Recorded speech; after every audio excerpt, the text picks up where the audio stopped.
I've just received the new tan palette from Natasha Denona, and in this video I'm going to swatch it, compare it with other palettes from Natasha, tell you how I got these two eye looks, and give you my opinion on whether these beautiful metallic and sparkling eyeshadows are mature skin friendly. Hi, my name is Marisa, welcome. So let's start immediately with the swatches and comparisons, and I will tell you a little bit about what I think about the palette during the application and after it.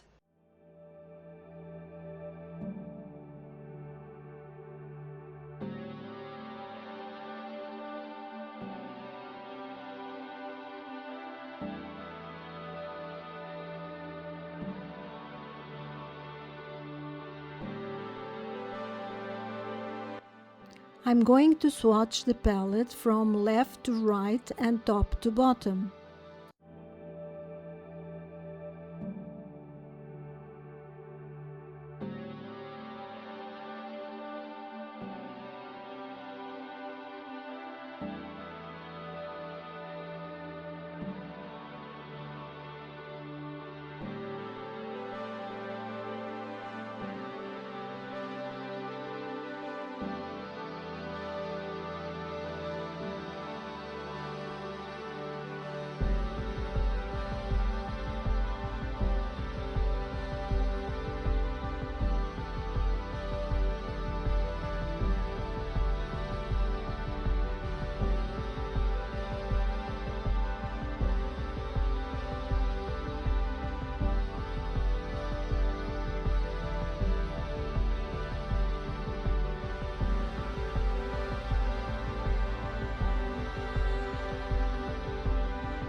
I'm going to prep my eyelids with Natasha Denona's primer.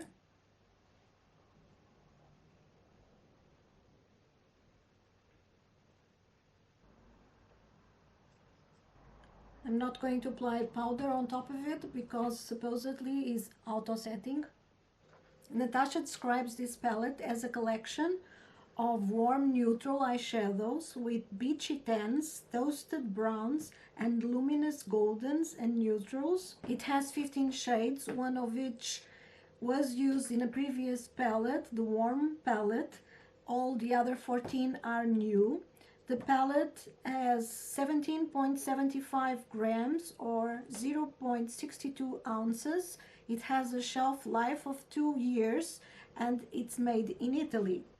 Looking at the eyeshadows, I know that I don't want to do looks using this shadow here in the middle, which is called Spritz, or this one, the most warm of them all, which is called Burnt, because they have most certainly been used very frequently in all the videos that are currently in the internet, considering the time that it took me to get the eye palette. So what I'm going to do is two looks that are more neutral, one darker and one lighter. So to start the first look, which is the lightest one, I'm going to use this shade Petal, which is a neutral shade. The other one on the palette, this one here, is warmer, and I'm going to apply it in the crease. This eyeshadow blended beautifully, super quick. Going to blend just the edges, and I'm going to use the Villa eye shade, this one here, and place a little bit on the brow and on the corner of the eye. On the corner, I'm going to place this shade here, which is called Toasted, and this is the metallic. These eyeshadows blend together beautifully, as expected, since they were created to work together. And I find that the best way is using a dense brush, fluffy but dense. This one is the traditional 217 from MAC. Just pat the eyeshadow and it will do the work for us. So now I'm going to use a small paddle brush. This is also a very old MAC, and unfortunately I cannot read very well the number. It seems to be 242.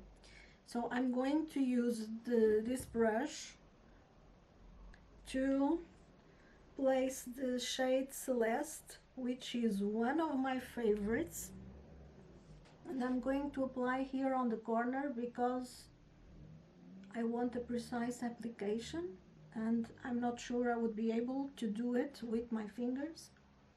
And now let's go for the big test, which is applying with my ring finger. I'm just tapping.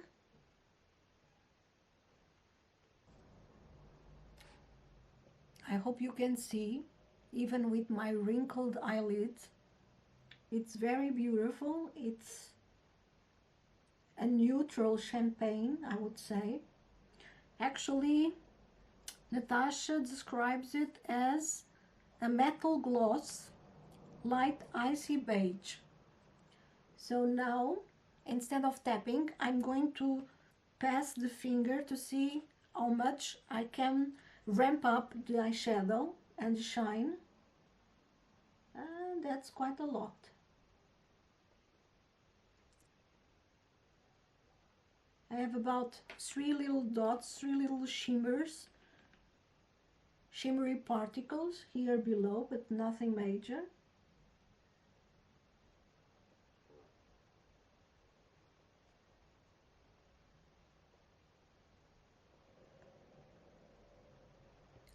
And this is how it looks.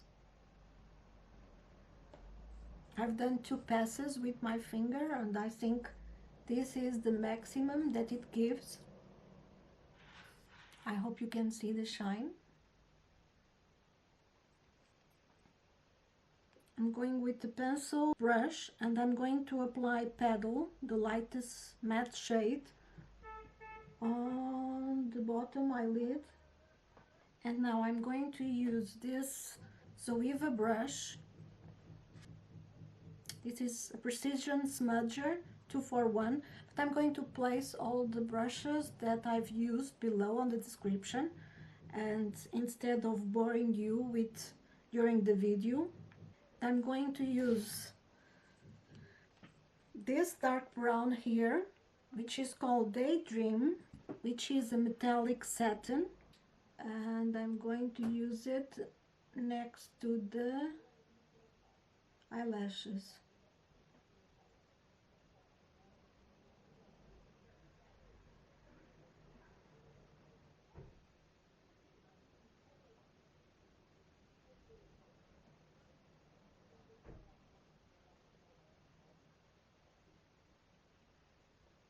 This shade is very discreet, but I think it does the job of bringing out the eyes and the eyelashes without being too forward. I'm going to use a cotton bud, one of those makeup ones, and I'm going to clean. So this is it, the first look. I think it's a very nice one to use on a day-to-day basis, and even to work, I would say. It's very neutral. It has a little bit of shine in the center of the eyelid and a little bit of warmth at the corner from the shade that I used on the crease, but it's nothing major. I like it. Let's go to the second one. Because of the blue and the silver shimmers, it almost gives like a gunmetal reflex, despite being a brown. It's very nice. I have to say though that this one in particular is not the most flattering on my mature eyelid, which is a big pity. Those beautiful shimmers emphasize all the nooks and crannies of the eyelids. And also, this eyeshadow is a sparkling foiled eyeshadow, and the one that I applied on the right eye, which was Celeste, was a metal gloss. There's a difference in the eyeshadows. I think this one is a little bit more flattering on my eyelids. So now I'm going to try to place a little bit of Villa here in the center of the eyelid.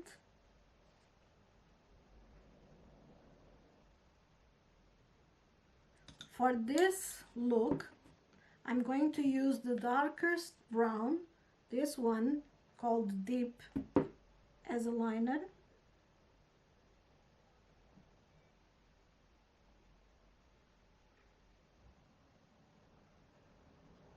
So this is the final look, or looks.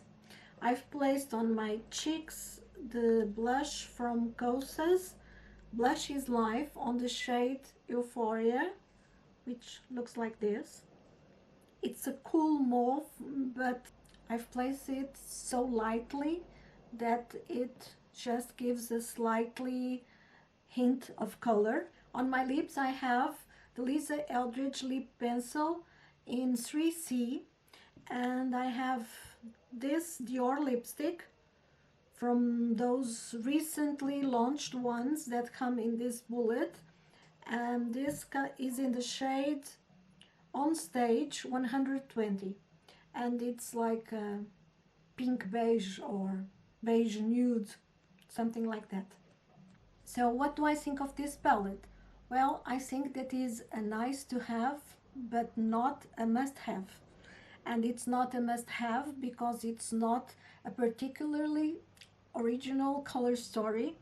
It's a nude neutral monochromatic color story that I'm sure you already have others in your collection, and if the shades are not exactly the same, they are pretty close, I'm sure.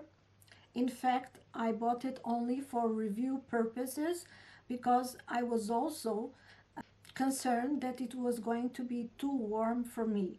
I didn't get the warm palette and neither the golden. The last palette that I got was the Glam palette, and I got one of the Glam face palettes, the ones that had eyeshadows, blush and bronzer, or was it highlighter? Can no longer remember. And I was getting worried because the palette took so long to arrive that by the time I placed this review on social, I'm quite sure that there will be so many already there that the views that I get on this review will be merely symbolic. Ada? No.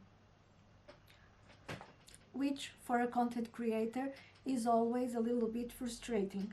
So why do I consider it a nice to have? Well, because contrary to the golden and to the warm palette, to the Biba, this is indeed a neutral slash warm palette.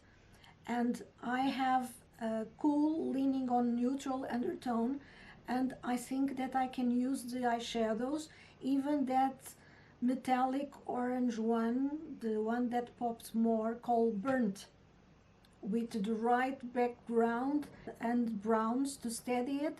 I think I can use it and pull it off. And although I was pretty content with the Glam palette, I think the Glam and this one will be a beautiful combination, and I will have all the neutrals that I would possibly want. I'm not sure I'm totally interested in a cool palette, because when we talk about cool palettes, in general, they always include gray shades, and although I love them in other people, in me, I find them very hard to use and to pull it off because I have very dark eyeshadows and very bluish, very gray, and so the two things together really don't work out very well. But as I was saying, I think this palette together with the Glam make a wonderful combination, and I'm sure I will make a lot of use of it. It's also a very nice to have because although I love exciting color stories and color stories with a lot of colors and blues and greens, the truth is that on a day-to-day basis, I use neutrals to work. In fact, to work, I usually use one eyeshadow that I can apply with a finger, and that's about it. And on the weekends, I like to use color on the lips, but less on the eyes. And when I use color on the eyes, I usually go for lip line. No.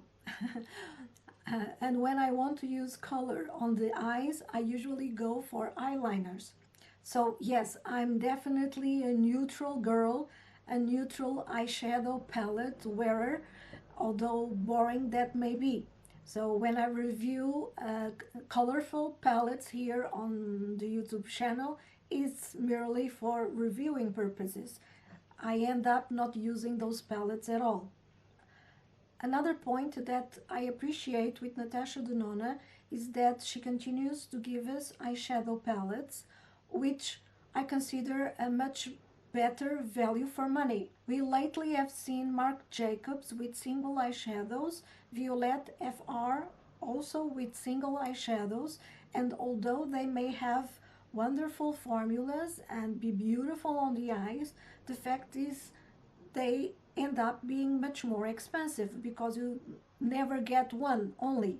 You usually get one matte and one shimmer or metallic or multichromatic or whatever. So if we consider that one single eyeshadow is 30 pounds or $30, two eyeshadows will be 60, and that is almost the price of this midi palette from Natasha, which has 15 different eyeshadows. So it's definitely a very good, I would not say investment because it's not a must-have, it's a nice-to-have, but as far as nice-to-have goes, it's a very good value for money. The other point that I certainly would like to make is that this is a great eyeshadow palette. The quality of the packaging is very, very good. It's a very sturdy palette with a great mirror, and I still haven't removed the protective foil, with good enough quantity per eyeshadow. And if you are seeing this video, you probably already have one or two or more of Natasha Denona's midi palettes, which means that you can also remove using the dots in the back and push the ones that you would like to take out and replace them by other ones that you would like better, and so customize your own palette. And of course, I would have to mention, although again, if you are seeing this video, probably already are aware, Natasha Denona's eyeshadows are for certain one of my favorite ones. The mattes are impeccable.